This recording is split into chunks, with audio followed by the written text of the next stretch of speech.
Hi everyone, my name is Jennifer Gaviria and I'm a behavioral health clinician at Thundermist. I'm very excited to talk with our panel of experts on the topic of having a healthy pregnancy. Now more than ever, people are wondering how to have a healthy pregnancy and what exactly is needed to keep baby healthy leading up to birth. If you recently became pregnant during the pandemic, we know you may have additional questions and concerns. Our providers are here to answer your questions and help you understand what to expect. Thundermist providers, Dr. Sara Delaporta and Dr. Jessica Marrero, are here to answer your questions. Thank you so much for doing this. Hi, thank you, Jennifer. My name is Dr. Sara Delaporta, and I'm a family doctor and prenatal care provider here at Thundermist. And we're excited to spend some time with you today answering some questions. I hope that we can be helpful in guiding you about having a healthy pregnancy. Hi, I am Dr. Jessica Marrero. I am also a family medicine and prenatal care doctor here. We want all of our patients to know that Thundermist is here to help, and we offer many programs and resources for all stages of pregnancy, including what comes after a baby is born, and we offer postpartum care as well as pediatrics. Thank you so much for being here. Before we begin with our Q&A, Thundermist would like to recognize Neighborhood Health Plan of Rhode Island, United Healthcare Community Plan of Rhode Island, Tufts Health Plan, and Landmark Medical Center for generously supporting this virtual series. And thank you for making this virtual series possible. We are excited to have one of our baby shower sponsors with us today. Kimberly from Landmark Medical Center is here with us, and she will explain how you can enter to win the grand prizes. Thank you and welcome.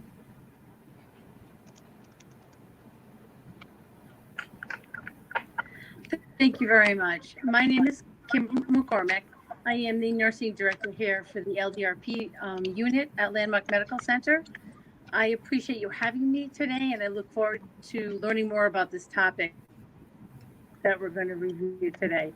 I'll give you a little history on Landmark. Small community hospital located in Woonsocket. We have a staff of nurses and physicians that are amazing. I'm a little biased. We have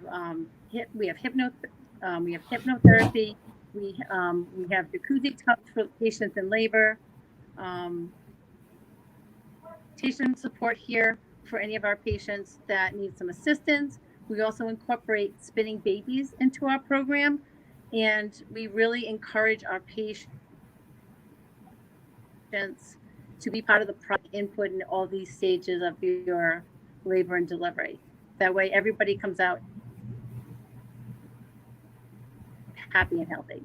Okay, so we are excited to announce the raffle, this virtual series, and how you can enter to win a new crib, car seat stroller combo, a baby monitor, and an Amazon gift card. Now here's how you need to watch each session live or recorded, and that will allow you to get the link to enter the grand prize raffle. The link for the raffle entry can be found in the comment area for this webinar. We will share comment sections, as I just said. Viewers will have until Sunday, May 16th to enter, so you have about a week. And winners will be notified and sent their gifts beginning on Monday, May 17th. If you have any questions for us, please leave them in the comment section, and I hope you enjoyed the event. Great, thank you. Let's get started.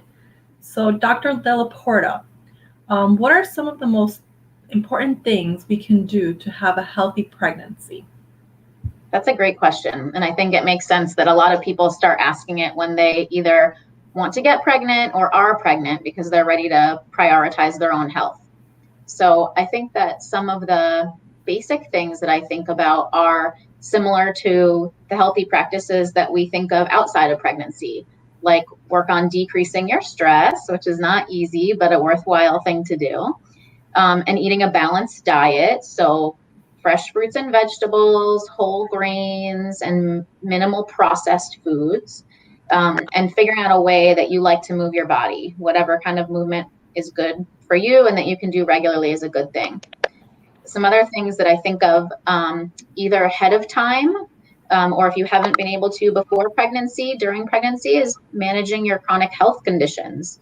So if you have something that's with you for life, like asthma or diabetes or high blood pressure, making sure to talk about that with your doctor and get it under good control so that your body is healthy and can have a healthy pregnancy is a really important thing to do. And then identifying who your prenatal care provider will be and setting up a schedule to see them regularly throughout your whole pregnancy is an important step for health. Another thing to prioritize during your pregnancy or even before is your mental health. So if your stress levels are high or you're struggling with worry or feeling down, bringing that up with your provider and figuring out a way to tackle it together is a really good thing in terms of having a healthy pregnancy and being a healthy parent. And the last thing, and there's many more, but the last thing that I'll emphasize is pregnancy is a really great time to think about quitting smoking. So if you smoke and you're ready to make some changes, talk to your provider about how to work on that. And that's a great move for both you and baby. Thank you so much. Those are great tips. Dr. Marrero, what do you think are some things that you should not do while you're pregnant? So what are some myths out there that are actually not true? Yeah, there are definitely a lot of myths, and I'll get to those. But the first things I would think about in terms of things not to do would be foods or drinks to avoid when you're pregnant. So, as much as you can, avoiding fast food or processed junk food, fish high in mercury. So that would be fish kind of higher on the food chain, such as swordfish and tuna. Soft drinks, avoiding multiple caffeinated drinks a day, raw fish or meat, unpasteurized milk or cheese. And then, our recommendation is always to avoid alcohol and cigarettes. Exercise, I think that's something that a lot of people have questions about in pregnancy, what to do and what not to do. And really, the tried and true statement that I give to everyone is really to maintain what you've been doing before. So the things not to do would be to kind of avoid significantly changing your level of exercise. So that would mean, going from never running to starting to try to run a marathon when you're pregnant. You don't want to increase that significantly. Same in the other direction. You wouldn't want to cut down significantly on your exercise level. So if you're someone who likes to go for a run and run a mile, in most cases it's safe to continue exactly what you were doing before pregnancy. And then the final thing that I would advise not to do would be to not take new medications without consulting your doctor. So, there are some medications that are unsafe in pregnancy, and there are some medications where it's really a risk-benefit conversation with your doctor. And so you'd want to talk to your doctor before you picked up anything new on your own in terms of, what would be safe in pregnancy.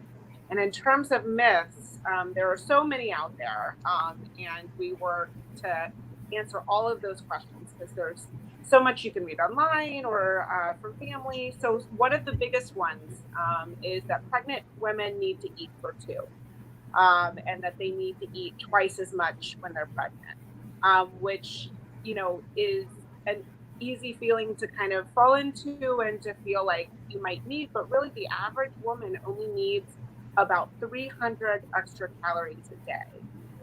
Weight gain in pregnancy is usually a good thing and necessary in most cases, but gaining more than the healthy amount can result in increased risk of things such as gestational diabetes and high blood pressure in pregnancy, and that can affect mom and baby.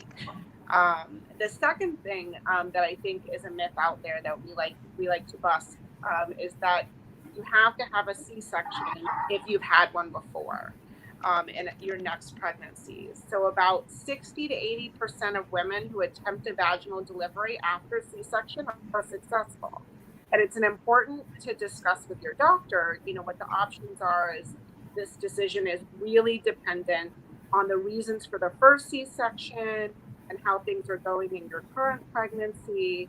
But it's definitely a myth that a history of a C-section means that you absolutely cannot have a vaginal delivery in most cases. So it's worth a conversation if that's something that's, important or of interest to you. And then the final thing that I try to share with all my patients is eradicating that myth that there's a perfect or ideal pregnancy that all women should strive for. I think that all pregnancies are different, even within one woman, from one pregnancy to the next can be completely different. And that setting expectations for how things are going to go a lot of times can be problematic. And, it's important to know that your pregnancy is individual and personal and will likely be different from your friends, family, or even those previous pregnancies. Thank you so much for clarifying that. So important to know all those things and how they also can impact our mental health as well while we're pregnant. So thank you. Dr. Delaporta, what vitamins should a person that is pregnant be taking during their first, second, and third trimester? Great question. And I think there's a lot of confusion out there about which vitamin do I buy, which brand is good. So the general answer I would say is that every pregnant person needs to take a prenatal vitamin. And prenatal vitamins do have certain standards that they follow to be labeled a prenatal vitamin, which ensures they have certain ingredients in them that are necessary, particularly folic acid. So that is in all prenatal vitamins in the right amount. And you want to take a prenatal vitamin actually starting before you get pregnant. So ideally 1 to 3 months before you get pregnant. But if not, as soon as you find out you're pregnant, you want to start taking a prenatal vitamin. To the question about which vitamin do I choose, it's a hard question. It's hard to know which brand to trust, and everybody has a favorite, and sometimes there's not a lot of rhyme or reason to favorites. Some things that I look for on vitamins are, so an interesting and fairly long-winded explanation is that medicines that are either over the counter or that are given to you by a pharmacist are regulated. So we know if they say there's this many milligrams of the active ingredient in them, it's in there. Supplements and vitamins don't have to follow that same standard, but some of them choose to. So you can look on their label and see if they're evaluated by a third party or an outside person that's not part of the company that says, yes, what they say is in here is in here. And there's a couple of companies that will validate that. Some that I will look for is NSF or Pharmacopoeia or consumerlab.com. So those are 3 groups that will have a little thing on the vitamin bottle that says, we validated what they say is in there is in there. And if you see that on the bottle, then you can trust that vitamin company. So any prenatal vitamin that has NSF, Pharmacopoeia, or consumerlab.com on their bottle is kind of proven what they say is in there is in there. So that was a long answer. My other answer, besides the standard prenatal vitamin, is that people can consider adding omega-3 fatty acids as a part of their vitamin. There are vitamins that are a prenatal plus an omega-3 that are expensive and unnecessary. You can take a plain prenatal plus an omega-3, which is really helpful for brain and nervous system development in babies, your whole pregnancy. It doesn't need to change trimester by trimester. And besides those 2 things, I wouldn't take anything extra unless you and your doctor discuss it together. Thank you. That's really helpful. I didn't know a lot about that, so thank you. I'm learning too. So pregnancy is filled with unknowns. How do we manage stress associated with the pandemic? And this question is to Dr. Marrero. Yeah, so I think pregnancy during the pandemic and otherwise can be filled with unknowns and a lot of fears.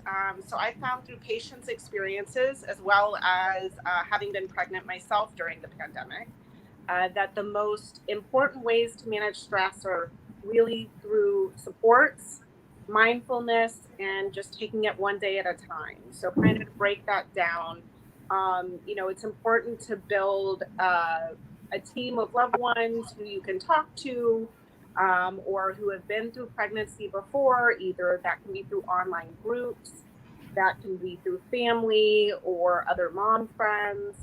Additionally, I think focusing on self-care, whether it's doing yoga in your bedroom, reading, a magazine for 20 minutes on your own each day, or even taking a warm bath for 10 to 15 minutes can kind of help just reset after a hard day. And then finally, due to all the unknowns that go with pregnancy, it's best to really just take it kind of one day or 1 week at a time in order to try not to get so overwhelmed with all the what ifs that can run through your brain, if you're thinking, 3 months ahead, 6 months ahead, because a lot of that can be out of your control, or you're not there yet, so it's hard to know where you're gonna be or what's gonna be going on. So really just kind of taking it one step at a time so you don't feel so overwhelmed. Thank you. Yes, self-care is so important. And we actually have a video that we did a few weeks ago about self-care. So if people want to check it out after this one, that'd be great. We kind of talked about this already, but Dr. Delaporta, is there anything else that you would add about diet, and if there's anything that people shouldn't eat during pregnancy? Yeah, I want to emphasize what Dr. Marrero said before about trying to minimize processed foods. So if you look at the food and you don't know how is this made and you have to read a long list of ingredients, it's probably a processed food. So trying to minimize that is a good thing. Dr. Marrero also mentioned that eating a balanced diet. So fruits and vegetables are important, like we recommend in non-pregnant people as well. Whole grains, so things that came from a whole grain, not highly processed like white flour, but rather oats and brown rice are great things to reach for. And then lean proteins, whether it's lean meat or fish or beans or eggs, are great ways to get healthy protein in your diet. Dr. Marrero also mentioned fish. So fish that are not eating a lot of other fish don't tend to have a lot of mercury in them, but the ones that she mentioned, like swordfish, mackerel, shark, can have a lot of heavy metals. So you want to really limit those fish. But in general, white fish like tilapia, flounder, those are fine to eat. I also like to emphasize water. So drinking a lot of water is always a good thing for your energy and your general well-being. But in pregnancy in particular, it's extra important to decrease the chance of having any early contractions. So emphasizing more water, less caffeine, although 1 caffeinated beverage a day is fine. The other thing that I like to bring up with healthy eating habits in pregnancy is a lot of people will struggle with constipation in pregnancy. And so the water helps with that. Fiber also helps with that. And you find fiber in food from plants. So like vegetables, fruits, and whole grains are great sources of fiber. And the fiber in combination with your water can help with constipation quite a bit. And the not eats, I think Dr. Marrero covered those really well. Great, thank you so much. And some of our patients might not have health insurance. So Dr. Marrero, what would you recommend for them if they don't have health insurance? Yeah, so I think at Thunder Mist, we really value that all people deserve health care. And we work incredibly hard to make sure that this happens. So if a patient doesn't have insurance, they'll be set up with our social services team, which is amazing, to either get health insurance through the health exchange or enroll in our sliding scale program based on their income and what they can pay. So we really want to emphasize that lack of health insurance should not be a reason to not seek prenatal care, and that our social services team is really well versed in getting creative around that, and has so many resources and is so knowledgeable about how to navigate the health insurance world, as well as to make sure that you get the care you need regardless of pay. Thank you. And Dr. Delaporta, if someone watching is interested in getting prenatal care at Thunder Mist, are we accepting new patients? Can they get prenatal care here? They sure can, yes. All of our prenatal care providers are accepting new patients all the time. and we'd be happy to have you. You can call the main number. Alternatively, you can email. This is just for one of our sites, but all 3 sites are accessible. So if you call or email, the email is www.thundermisthealth.onmicrosoft.com.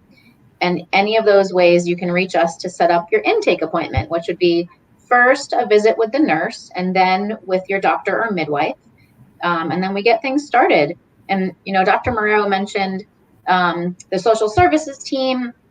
A couple other things that I want to point out about some things I think are extra awesome about ThunderMist are we are family docs and family nurse practitioners, which means we aren't only going to see you for your pregnancy. We'll see you during your pregnancy and then afterwards for those chronic conditions that I mentioned before. And also welcome taking care of your partner or other children and your baby after your pregnancy. And I really have loved and valued that model of taking care of the whole family and not just the individual. So that's a special part of the care we provide. One other thing that I'd like to mention that we are particularly suited to take care of is if there are patients that are pregnant or non-pregnant, but today we're talking about pregnant, that are struggling with substance use, we are happy and ready to help with that. So for that, we can offer therapy, also medication to help, and also a team that understands, which I think is not something that's easy to come by, but that's an area that we are enthusiastic and ready to help with. Thank you, Dr. Delaporta, for highlighting the behavioral health team and social services. Dr. Marrero, does ThunderMist have any other resources that we haven't mentioned that can help during pregnancy or even before someone becomes pregnant? Yes, so ThunderMist has so many resources to help pregnant women in different specific ways.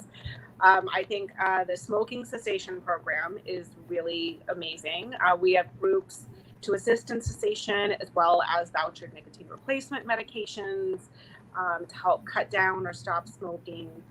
We talked about the social services team, which can help with financial resources, health insurance resources, transportation options, behavioral health. I think that, we've talked a little bit about how pregnancy can, in some ways strain mental health. And so we have therapists and medication managers who patients can meet with regularly to specifically address common mental health issues such as depression and anxiety, and work collaboratively with your prenatal provider. And then I think, just like Dr. Delaporta said, the substance abuse in management program is amazing. It's a whole team of people who are really well-versed and trained in medication-assisted therapy and just different ways to help support you.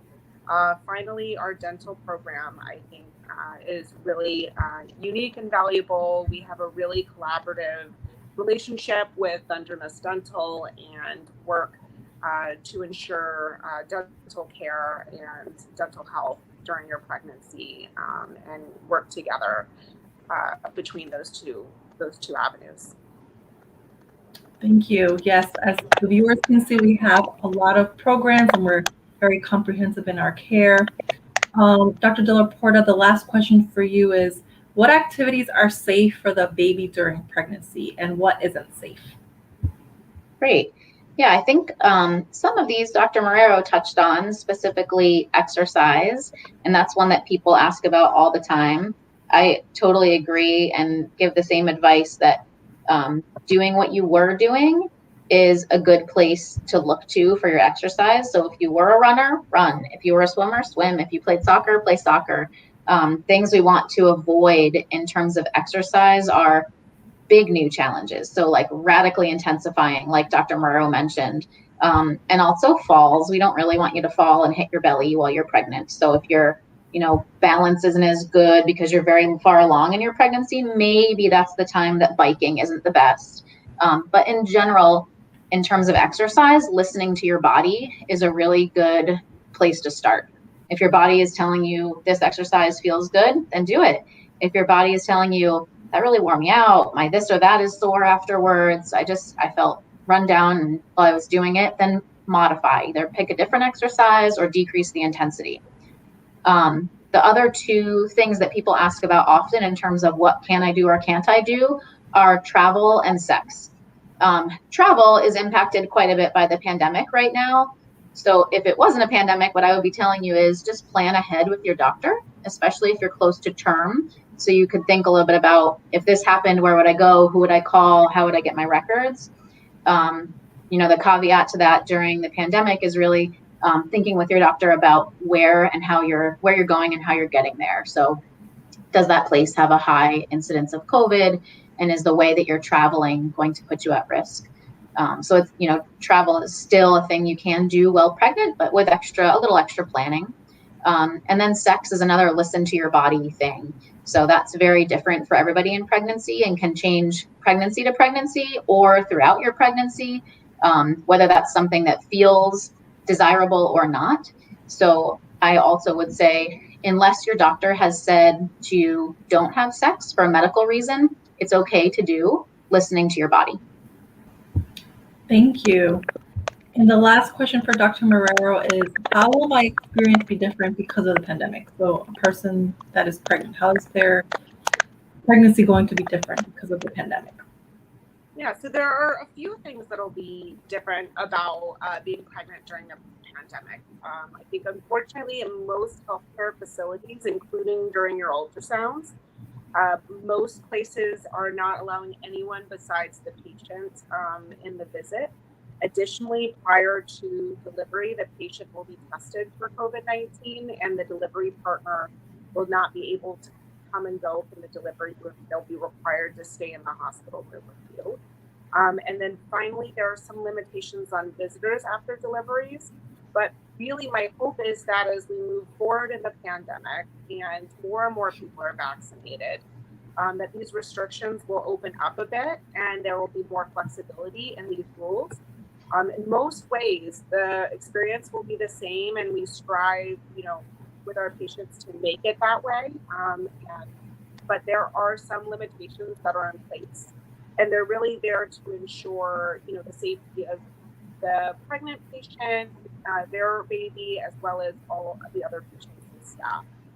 But my hope is that as we're moving forward with vaccinations, that those rules will be changing and will become a little bit more flexible, but that's kind of where we stand right now. Great, thank you. So now we are going to look at if the viewers have any questions. I did see one on the chat. One was, how do you know when you're having true contractions? I can start with that question, and then if you want to, I think there's probably multiple ways to answer the question, so I'll start, and then if Dr. Marrero, you want to chime in. So in general, talk about a couple of things. When somebody is at term, so at an acceptable time to deliver, we look at something called the 5-1-1 rule, which means if you're having contractions that are 5 minutes apart, that are 1 minute each for 1 hour, so that's 5-1-1, 5 minutes apart, 1 minute each for 1 hour, then we think those are contractions that could be labor. And that means it's a good time to call your doctor or head on into labor and delivery and get checked out. Usually a contraction feels painful, like a tightening in the lower belly, but there's a lot of variability in that. Some people will experience back pain or might feel it as not that painful and maybe crampy and it's just in the low belly. So although painful tightening in the lower belly and the 5-1-1 are kind of good rules of thumb, if something has changed from your normal, it's a good reason to call your doctor and talk about the nuances of your case. I think that was, really well put. The only thing I would add is that, towards the end of pregnancy, a lot of times there is a lot of kind of general abdominal discomfort or, and I distinguish with patients that most of the time, and again, there are no hard and fast rules really in pregnancy, but most of the time it won't be a kind of constant pain. It'll be kind of a crescendo, decrescendo. So kind of coming on, and then going away, and that kind of repeating itself over and over instead of I'm having kind of continued all day back pain. It'll kind of be that coming on, going away over the course of 30 to 60 seconds. Like I said, that is absolutely not true all the time, but that's a good place to kind of start in terms of your thoughts and questions for yourself when you notice something going on with your body. One more thing to add on that, it's a can of worms, is before term, so before 37 weeks, nobody should be having contractions. If somebody is 39 weeks and they have an occasional contraction, then we'll talk through it and strategize on the phone. But before 37 weeks, we shouldn't be having contractions, and preterm labor is an emergency. So we would absolutely want you to call right away if that was happening, even if you're not sure. Thank you for clarifying that. Very important. Do we have any other questions that the viewers want to put in the chat? We'll give you a few minutes to type if you have any questions.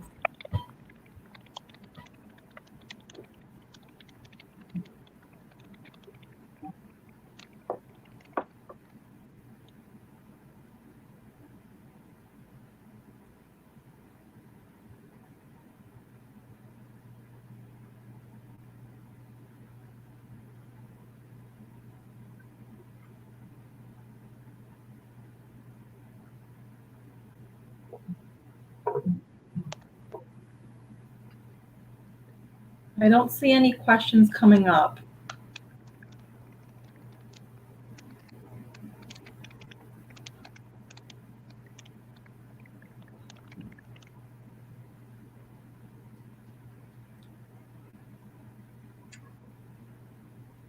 I don't know if this is a question, but it says the doctors, they're pro-natural delivery.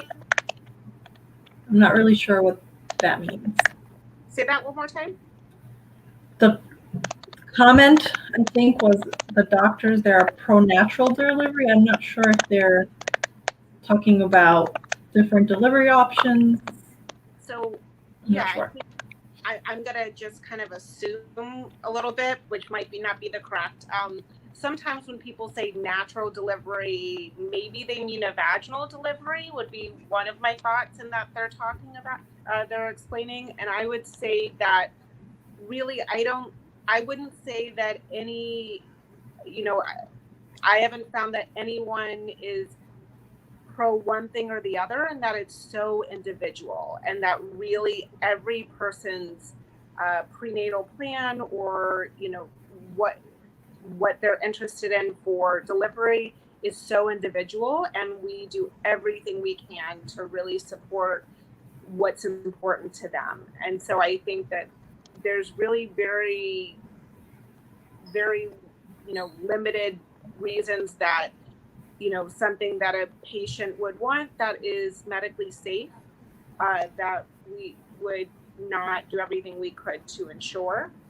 And that really it's a continued conversation with the patient, and what is most important to them really is most important to us, in as long as it's medically safe. And so that's a continued conversation, and every delivery plan is different, and I think we really value that. And so I think I don't see really a lot of judgment or preference amongst the providers in terms of pushing one specific labor agenda, and that really it's what the patient wants, and our job is to ensure that it's safe for mom and baby.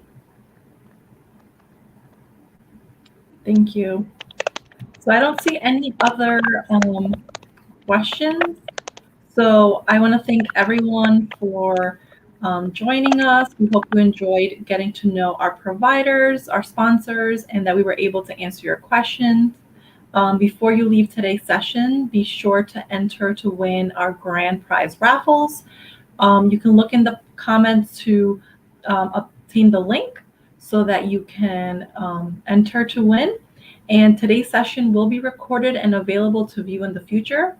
We also want to thank Neighborhood Health Plan of Rhode Island, United Healthcare Community Plan of Rhode Island, Tufts Health Plan, and Landmark Medical Center for generously sponsoring the virtual series. Of course, want to thank the two providers today, Dr. Delaporta and Dr. Marrero. And if you need prenatal care, Thunder Mist offers services for all ages, as it does not turn anyone away due to ability to pay. You can call 401-767-4100 to schedule an appointment today. And you can also get the COVID vaccine at Thunder Mist. You do not have to be a Thunder Mist patient, and you can schedule your appointment at www.thundermisthealth.org/COVID-vaccine. We will also leave this in the comments. Thank you so much.